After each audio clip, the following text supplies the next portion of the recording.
사실 저 국감기간에도 했어요. 유치원 개혁과 재벌 개혁은 동전의 양면 정말 불러주시면 어디든 가서 다 할 수 있어요. 네. 자, 의원님 교육 문제뿐만 아니라 경제 문제에도 관심을 갖고 예. 여러 활동을 하고 계시는데 보좌관님들이 네, 최근에 너무 공부를 열심히 하십니다.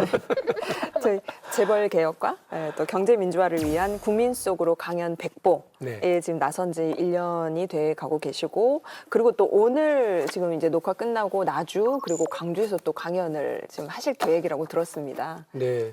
작년 3월 16일 날 참 그 우연히도 광주 광산구청이 주최하는 교육을 스타트로 해서요. 아, 네. 작년 3월 16일 날 재벌개혁과 경제민주화를 위한 국민 속으로 강연 100보를 작정을 하고 첫걸음을 내딛었고요.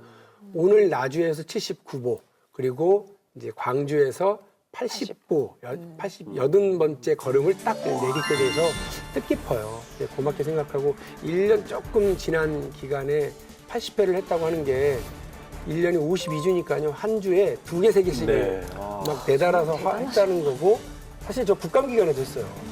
그래서 그만큼 이 재벌개혁과 경제민주화라고 하는 게 그냥 정치인 일부가 뭐 재벌 저격수, 뭐 삼성 저격수, 뭐 이렇게 자기 어떤 이름을 얻기 위해서가 아니라 정말 우리 경제를 위해서 우리 국민들을 위해서 꼭 필요한 일이구나라고 하는 걸 말씀드리고 싶어서 뭐 아무도 주목하지 않고 뭐 언론에 관심이 없더라도 직접 만나서 1시간, 2시간 이렇게 강연을 가지면 그분들이 우와 하고 놀라는 부분들이 있어서요. 보람 있게 정말 불러주시면 어디든 가서 다 80회 강인 저도 갑니다. 아, 오늘 저녁에 아이고 꼭 와주십시오. 네. 저는 박용진 TV를 통해서 강연 열심히 지금 공부하고 있어요. 유튜브 박용진 TV 우리 저 따따붙다에서 꼭 좀 여기 자막으로라도 안내를 해주셔서 구독 많이 좀 해주십시오. 뭐 오늘 강의하시겠지만 우리 따따 청취자분들 위해서 간단히 이 뭐 오늘 어떤 내용으로 강의하시는지 간단히 말씀 좀 해주시면. 그 재벌 개혁 그러면 재벌 옥죄냐, 그리고 경제민주화하면 기업 옥죄냐 이렇게들 생각하시는데 전혀 그렇지 않습니다. 그 재벌 개혁은 그 재벌 총수 일가에 의한 부당한 기업 지배를 끊어내기 위한 겁니다. 그래야 우리 대기업들이 재벌 대기업들이 보다 합리적이고 효율적으로 경제 활동을 할 수가 있습니다. 또 기업 옥죄냐 그렇지 않습니다. 중소기업을 보시면 오히려 경제민주화가 되어야만 더 많은 기회와 더 많은 어떤 활력을 얻게 되는데요. 대한민국이 지금 박근혜 정부 시절에는 창조경제, 그리고 문재인 정부 시절에 들어와서는 이른바 혁신경제를 얘기를 한 지가 언젠데 지금 성적을 보면 부끄럽습니다. 그래서 재벌개혁은 어떤 재벌 총수의 부당한 기업 지배로 인한 비경제적인 어떤 판단들, 잘못된 판단들을 제거하자. 삼성이라고 하는 훌륭한 기업이 왜 정유라에게 말이나 사주고 말똥이나 치워주는 그런 기업으로 전락을 했냐. 그리고 우리 중소기업에게 보다 많은 활력, 그리고 우리 청년들에게 스타트업의 창업 기회를 열어주고 좋은 일자리를 열어주는 새로운 기회를 만들어주자라고 하는 것이 재벌개혁과 경제민주화의 핵심입니다. 우리 경제를 위한 거니까. 그리고 우리 더불어민주당의 핵심 공약이기 때문에 제가 이렇게 저라도 발벗고 나서야 된다는 생각이 뛰어다니고 있습니다. 특히나 더 문제가 되는 거는 이 재벌이 국가 경제에서 차지하는 비중이 너무 크다는 것도 문제지만, 그 말씀하셨다시피 너무 이렇게 광범위하게 다양한 영역에서 재벌이 손이 뻗치지 않는 곳이 없잖아요. 그렇죠. 근데 특히나 그런 것들이 2세, 3세 어떤 상속을 위한 뭐 이런 수단으로 좀 악용되는 것 같아서 저는 그건 반드시 좀 끊어야 되는 게 아닌가 이런 생각을 좀 많이 하거든요. 물론입니다. 삼성이 그 이른바 에버랜드 전환사채 사건으로 승계 작업을 시작한 게 1996년인가 그렇습니다. 이게 그때부터 지금까지 해서 이제 정유라한테 말을 사주고 말똥 치워서 그 대통령까지 감옥 가게 만들면서 이제 겨우 승계가 마무리되니까 이분들은 거의 사반세기의 시간을 그렇게 투자를 해서 하고 있어요. 근데 우리 사회가 그러는 사이에 다 삼성이 했던 방식대로 따라가고 있고 법망을 피해가고 특혜를 받아가면서 하고 있는 건 우리 경제 아주 안 좋은 저는 신호라고 보고요. 재벌 오너들이 기업 가업을 상속해서 그 아들과 딸들이 해도 좋다고 봅니다. 다만 자기 돈으로 지분을 확보하거나 아니면 주총에서 제대로 실력을 인정받아서 선출되어야 되지, 누구의 아들, 누구의 딸이라고 하는 DNA 구조로만 이렇게 3대, 4세대 이렇게 상속되는 거 저는 정말 바람직하지 그러니까요. 못한 반민주주의, 반공화주의적인 태도라고 봅니다. 반경제라고도 생각합니다. 그 부분요. 예, 예. 뭐 경영자의 실력 검증 문제뿐만이 아니고 그 와중에서 탈세가 항상 같이 따라가잖아요. 그리고 그 기업 가치를 뭐 고의로 부풀리거나 혹은 줄이거나 하는. 그래서 삼성 바이오로직스 부분이 그 부분 아닙니까? 그 결국 삼성의 가장 큰 덩치인 삼성전자를 이재용에게 넘겨줘야지. 실질적으로 삼성의 이제 지배자가 되니까 삼성전자를 넘겨주기 위한 이 행군을 에버랜드 전환사채부터 시작한 거 아닙니까? 그렇습니다. 그런데 저희가 알기로 또 의원님께서 이 바이오로직스 부분을 또뭐 폭로라고 해야 되나요? 공개하고 하면서 이것도 좀 타오르고 있는데 이 부분은 좀 양상이 다른 것 같아요. 그 유치원 3법을 준비하는 과정과는 다르게 우리가 뉴스를 찾아보기도 좀 어렵고 우리가 찾아가서 알아봐야지 알 수 있고 하는 이런 게 좀 삼성이기 때문에 그렇습니다. 지금 어떻습니까? 그 부분 진행이요. 그러니까 작년 11월에 그 삼성 바이오로직스 고위 분식에게 내부 문건을 그 국감장에서 공개를 하셨어요. 예, 예. 뭐 제가 원래 이제 재벌 개혁을 다짐하고 이제 이제 의정 활동을 하겠다고 마음을 먹었었기 때문에 한참 유치원 대전이 벌어지고 있는 중이지만 지켜보고 있었어요. 근데 이제 그 금융위원회 산하 증권선물위원회에서 고위분식회계다 아니다를 판단을 해야 되는 시점이었는데 얘기를 들어보고 정보를 수집해 보니 유야무야 그냥 끝내려고 그러더라고요. 이거 봐라. 그리고 그거를 정말 이게 의정 활동으로 인정을 받아서 면책특권 대상이 되는지 안 되는지 이것도 저는 약간 이제 약간 쫄았어요. 그래가지고 자주 쫓시네요. 저도 그냥 뭐 정의로운 무슨 뭐 영웅이 아니에요. 그냥 소시민이거든요. 그래서 정말 면밀하게 법률 검토해가지고 공개를 했습니다. 안 그랬으면 그냥 유야무야 넘어갔을 거라고 생각하는 사람들이 많습니다. 그거 공개했는데요. 취재는 한 100여 명이 왔는데 기사가 안 나죠. 기사는 3군데밖에 안 났어요. 한겨레 경향, 한국일보, 그다음에 일간지. 엄청난 충격을 받았거든요. 근데 이거는 말씀하신 것처럼 삼성전자의 지배 구조를 더 유리하게 이재용 부회장한테 유리하게 만들어가기 위해서 삼성물산을 넘겨줘야 됐고 삼성물산에는 그런데 이재용 부회장과 그 동생분들이 단 한 주도 없었고요. 아버지인 이건희 회장도 1.4%밖에 없으니까 큰일 난 거 아니에요? 그러니까 자기 가족 지분이 가장 많은 제일모직을 동원해서 이렇게 하는데 그것도 유리하게 하기 위해서 그 산하에 있었던 비상장 회사였던 바이오로직스를 가치를 뻥튀기 시켜서 이렇게 통합하는데 아주 유리하게 썼다라고 하는 게 이 전체 의혹과 검찰 수사 내용의 핵심입니다. 지금 특검 수사는 끝났고요. 그리고 이것과 관련해서 증권선물위원회에서 내린 판정을 기반으로 해서 검찰이 수사를 하는데 여기서 주목할 것. 검찰 수사가 좀 달라요. 독특해요. 삼성 바이오로직스 고발은 어디를 했냐면 삼성 바이오로직스 그다음에 관련된 회계법인 4군데를 증선이가 고발을 했어요. 네. 그런데 검찰이 어디를 들이쳤냐면 삼성물산을 들이친 겁니다. 고발당한 그 4군데, 5군데가 아니고 바로 삼성물산이 본진을 갖다 친 거죠. 왜냐하면 포탄은 여기 떨어졌습니다. 많은 사람들이 포탄이 떨어진 자국을 이렇게 쳐다보는데 검찰이 이 탄착 지점이 아닌 발사 원점을 이렇게 쳐다봤다는 거예요. 본질을 쳐다보기. 그러니까 삼성물산을 뒤져야 왜 여기서 이런 일이 벌어졌는지를 정확하게 알 수 있다라고 하는 저희 박용진 의원실의 주장 그리고 이런 부분에 대한 시민단체 주장을 검찰이 인지하고 받아들였다고 저는 봅니다. 네네. 아직은 수사 중인 사건이라서 저도 말이 조심스럽습니다만 검찰이 제발 이번에는 정치권 눈치도 보지 말고 삼성 눈치도 보지 말고 바로 그야말로 원칙대로 하셔야 됩니다. 그래야 이게 시장 경제입니다. 시장 경제는 말씀하신 것처럼 일부러 가치를 부풀려도 안 되고 일부러 가치를 축소해도 안 됩니다. 그렇게 하면 누가 손해를 보느냐? 시장에 참여한 우리 국민들, 그다음에 소액 투자자들, 그다음에 소비자들이 이 손해를 보기 때문에요. 이런 일을 벌이면 미국에서는 종신형이에요, 종신형. 우리나라에서는 그냥 이게 벌금으로 끝내거나 위야무야 넘어가는데요. 이번에 그야말로 발본색원 해서 다시는 대한민국 경제에서 이런 사기 행위가 발붙이지 못하도록 해야 된다고 생각합니다. 뭐 이번 검찰 수사 좀 기대를 좀 해봐도 되겠는데요. 자꾸 이렇게 기대한다 박수치고 오늘처럼 유치원 수사 제대로 안 하냐고 또 이렇게 옆에서 그러니까요. 부추기기도 하고 해야 검찰도 그럼요. 제대로 간다고 생각합니다. 언론이나 주변에서 또 안 도와주니까 검찰이 도와주고. 예, 그 삼성 바이오로직스 같은 경우는 제가 알기로요. 지금 뭐 정부 기관 내지는 그런 유사한 곳에서 진행되는 작업들은 좀 돼가고 있고 말씀하신 대로 검찰에서도 이렇게 다른 모습을 보이는데 정작 민간 영역에서 결정해야 되는 데에서는 삼성 원하는 대로 결정돼가고 있어요.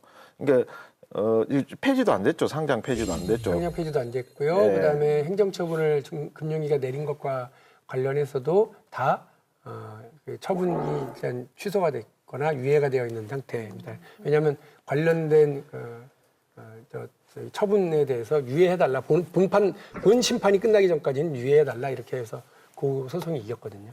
예, 그래서 상장 폐지 같은 경우는 정부에서 결정을 하는 게 아니거든요. 근데 결과적으로 기대했던 사람들 입장에서 상장 꼭 폐지가 안 돼, 폐지까지는 아니더라도 뭐 영업정지라고 그러나요? 그런 과정이라도 있을 줄 알았는데 버젓이 기업 활동을 하고 있어요. 지금 바이오로직스가 보통의 경우에서는 이게 종신형 받을 거라고 이야기했지만 보통의 경우에서 상장 폐지가 저희들이 봤을 때는 그렇거든요.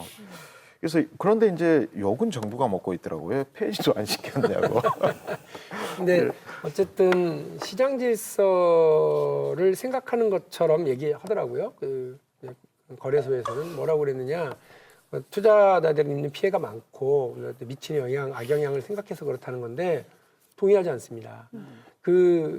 시장의 혼란은 이런 일을 키워두고 방치해뒀을 때 더 생길 수밖에 없습니다. 그래서 아픈 일이 있으면 병원 가야죠. 병원 가면 일단 애들은 웁니다. 병원만 가도요. 왜? 무서우니까 주사 맞을까봐 혹은 청진기만 갖다 대도 우는 거잖아요. 알겠는데 청진기 갖다 대고 주사 맞고 약 처방을 받아야 제대로 된 처방을 받아야 그 병이 낫죠. 당장 우리 기업이 운다고 그래서 아파한다고 그래서 그거를 위험에 넘기면 병을 키워주는 꼴밖에 안 되거든요. 저는 우리 관련 당국들이 좀 보다 넓게 봐야 된다고. 우리 역사가 그렇게 반복돼 왔었잖아요. 저도 이제 불길하지만 또 그런 생각이 들어요. 뭐 지금 4.3 보궐선거 성적 민주당이 별로 안 좋죠. 대통령 지지율 빠지죠. 경제 별로 이렇게 회복할 기미 별로 안 보이죠. 뭐 이런 와중에 삼성마저 건드려 아마 이런 로직들이 그리고 이런 기사들이 조만간 상당히 도배할 가능성이 굉장히 많을 거예요. 항상 이렇게 견디고 이렇게 버텨왔거든요. 참 시간이 별로 많지 않다는 생각이 들고 좀 관심 있는 분들 또 책임 있는 분들이 이번에는 뭔가 좀 고리를 좀 끊었으면 좋겠다 이런 생각이 좀 드네요. 이 말씀을 꼭 드리고 싶은데요. 우리가 정부를 수립한 지는 임시정부지만 수립한 지 100년이 됐고요. 네. 또 우리 정부가 제대로 이제 출발을 한 거는 이제 70년이 좀 넘었습니다. 그 사이에 잘해왔어요. 대한민국 보수가 나라를 이끌었든 진보가 나라를 이끌었든 잘해왔거든요. 그런데 그런 와중에 왜 그늘이 없겠습니까? 왜 이러저러한 쌓여있는 잘못된 관습이 없겠습니까?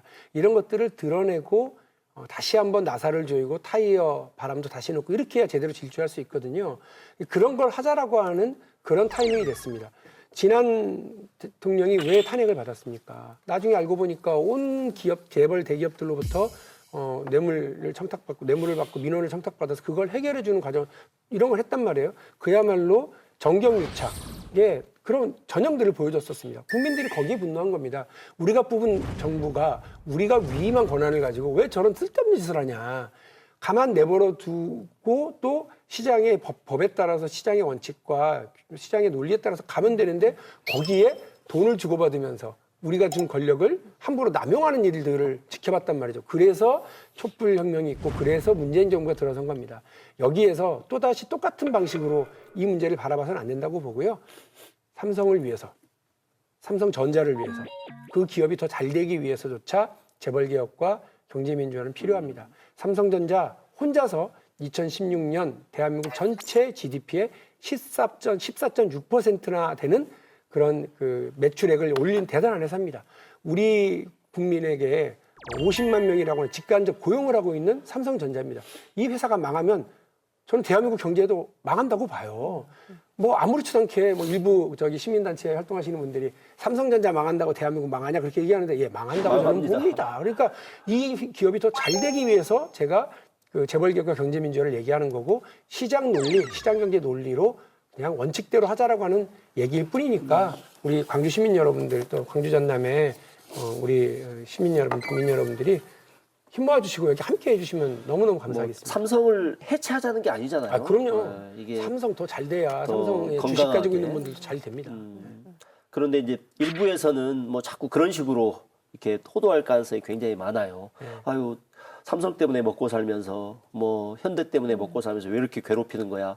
뭐 정치는 뭐 했다고 이러면서 오히려 이 정서적으로 또 이렇게 이 기업 편을 들게 되는 경우가 가끔 생길 가능성이 있는데요. 건강한 삼성을 만들기 위한 거고, 그리고 건강한 현대 자동차를 만들기 위한 노력이니까 좀 그렇게 이해를 해주셨으면 좋겠고요. 네. 여기 밑에 아예 써주세요. 아이러브 삼성전자, 아이러브 뭐 대기업 이렇게 써주세요. 밑에다가 저는 네, 상관없습니다. 그러니까 그 기업을 좋아하는 것과 혹은 그 기업이 잘 되길 바라는 것과 그다음에 그 기업의 원호 일가에 대한 시선은 다른 거거든요. 그리고 그 원호 일가가 이 복잡한 지배 구조를 가지고 통제를 하는 거지 알고 보면은 주식 몇 장 가지고 있지도 않아요. 그 이 회사들에 대해서. 그리고 그 원호 일가들이 성장 과정에서는 뭐 나쁘게 말하면 정경유착이고 좋게 말하면 국가 시스템에 전폭적인 지원이 있었습니다. 맞습니다. 그럼요. 근데 여기서 국가가 뭡니까? 국민 아닙니까? 그래서 함께 성장한 거예요. 국민과 함께 더불어 성장한 기업들이거든요. 그 오너들의 어떤 이 선택과 도전 정신도 저는 분명히 박수를 쳐야 된다고 봅니다. 근데 그게 2세, 3세까지 적용되진 않아요. 더군다나 그들이 기업을 아버지로부터 할아버지로부터 받아내는 과정들이 불법, 탈세, 최근에는 국민 돈까지, 국민연금까지 끌어들여가지고 한 거잖아요. 이거는 기업과 경제하고는 상관이 없는 저는 반기업, 반경제라고 저는 생각을 합니다. 그래서 제가 이 유치원 문제하고 재벌개혁 문제가 너무 동떨어진 문제를 이렇게 열심히 다 하냐 그렇지 않아요. 하나의 본질입니다. 소득이 있는 곳에 세금이 있어야 하고요. 세금이 쓰여지는 곳에 감사가 있어야 되는 겁니다. 우리 국민 상식입니다. 그러니까 재벌들이 말씀하신 것처럼 경영권을 승계하는데 가장 나쁘게 하는 것이 세금을 피해가기 위해서 증여세와 상속세 우리 국민 다 내는데 그걸 피해가기 위해서 그런 편법과 탈법을 저지르고 있는 거거든요. 그러지 말고 자기 능력대로 그다음에 법을 지키면서 해야 되는 거라고 생각합니다. 그래서 유치원 개혁과 재벌 개혁은 동전의 양면일 수도 있고 이제 정부를 수립한 지 70년이 넘은 대한민국이 아하 바람이 좀 빠졌구나 바람 좀 넣고 나사가 좀 헐거워졌구나 다시 한번 조여서 새로운 100년을 갈 수 있는 그런 출발점에 우리가 서 있다. 조금 우리 국민들이 이런 부분에 대해서 힘을 좀 모아주시고 새로운 출발의 계기점을 삼았으면 좋겠습니다. 자, 그 말씀 듣다 보니 이제 시간이 다 되어서요.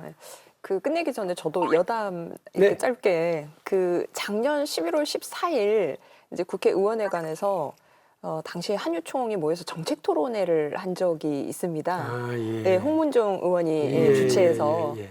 그날 제가 이제 우연찮게 그 의원회관에서 이제 다른 그 정책 토론회 때문에 이제 참석을 할 국회에 때가 계셨군요. 네, 근데 그때 정말 또 우연찮게 저희 박영진 의원님이 그때 제가 지금 기억 속에 남아있는 모습은 넥타이를 휘날리면서 정말 바람처럼 달려가는 거예요? 투지가 거의 그 에너지가 이렇게 충만하셔서 그 로비를 걸어가셨어요. 그래요? 근데 그때 이제 저희가 그 신분증을 교환하고 이제 안으로 다 들어가야 되잖아요. 그때 모여 있으신 분들이 거의 그 이구동성으로 와 박용진이다.